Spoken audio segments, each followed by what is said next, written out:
ചേച്ചി ആ ചുറ്റലി മേടിച്ചൊന്നും കൊടു ചേച്ചി.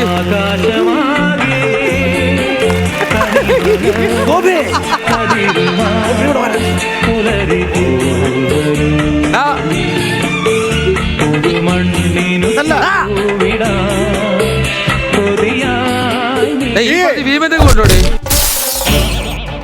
ഭീമന്റെ തിലകന് ഏത് പടം? വന്ന കാര്യം ഒന്ന് പറഞ്ഞിട്ട് അലയടാ, വന്ന കാര്യം ഒന്ന് പറഞ്ഞോട്ടെ. വെളുക്ക വെളുക്ക കിടന്നലയ്ക്കാം. രവീന്ദ്രൻ ഒന്നൂടാ, ഒന്നൂടാ. ഒരു കലാകാരന്റെ രോദനമാണ് കണ്ടിന്യൂറ്റി പിടിക്കാൻ വേണ്ടിയാണ്. ഒന്നുകൂടെ പിടിയെന്ന റെഡി.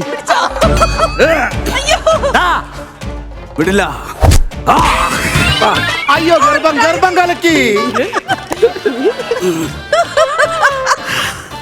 സോഫി, സോഫി മുന്തിരിത്തോട്ടങ്ങൾ കണ്ടിട്ടുണ്ടോ? എന്റെ അടയ്ക്കാത്തോട്ടം ഇല്ല, നശിപ്പിച്ചിട്ട് അവൻ മുന്തിരിത്തോട്ടത്തിനെ പുകഴ്ത്തി പറയുകയാണ്. അല്ലടാ, ബൈബിളിലെ മുന്തിരിത്തോട്ടം പോലെയല്ല സോളമന്റെ മുന്തിരിത്തോട്ടം. പിന്നെ അവന്റെ മുന്തിരിത്തോട്ടത്തിൽ ഓറഞ്ച് ആവിടുന്നത്. ഓറഞ്ച് അല്ലേ? ഓറഞ്ച്. സോഫി, നമുക്കത് രാവിലെ ഉറക്കണീക്കാം. ഉച്ചി വെയിലൊടിച്ചാൽ എണ്ണീക്കാത്തവനാണ് അതിരാവിലെ എണ്ണീക്കാവുന്നത്. സോഫി, ഇവനെ എണ്ണീപ്പിക്കുന്നത് വെള്ളം കോരി ഒഴിച്ചാണ്. അതികാലത്ത് ഉറക്കമെഴുന്നേറ്റ് നമുക്ക് ഗ്രാമങ്ങളിൽ പോയി രാപ്പാർക്കാം. ഗ്രാമത്തിലേ പറ്റൂ, സിറ്റിയിൽ ഇറങ്ങാൻ പറ്റത്തില്ല. 3 പെണ്ണ് കേസുള്ളവനാണ്. അല്ല, ഈ ഗ്രാമങ്ങളിലേ പറ്റൂ. എനിക്ക് എവിടെങ്കിലും പോയി ജീവിച്ചാ പോലെ രാപ്പാർക്കണമെന്ന് തന്നെ ഉണ്ടോ? മോഷണവും ഉണ്ട്. പകലിറങ്ങത്തില്ല, രാത്രിയിലേ ഉള്ള പരിപാടി. ഹലോ, അതാണ് തികലൻ. ഞാനൊന്ന് പറഞ്ഞോട്ടെ. തികലനല്ല, തിലകൻ. രവീന്ദ്രൻ കണ്ടിന്യൂ.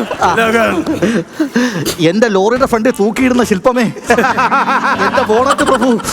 ആയിക്കോട്ടെ, രവീന്ദ്രൻ കണ്ടിന്യൂ. നമുക്ക് ഗ്രാമങ്ങളിൽ ചെന്ന് രാപ്പാർക്കാം. അവിടെ മുന്തിരിവള്ളികൾ തളിക്കുന്നതും മാതള നാരങ്ങ പൂക്കുന്നതും. നിനക്ക് ഡെങ്കി ഉണ്ടോടാ?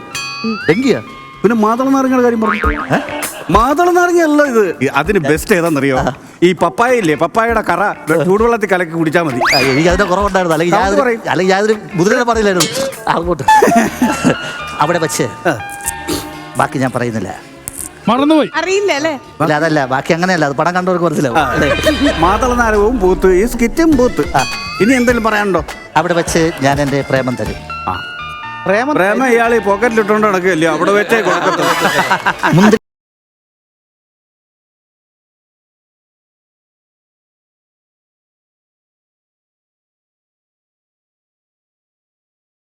Rega, rega, maga, maga, maga.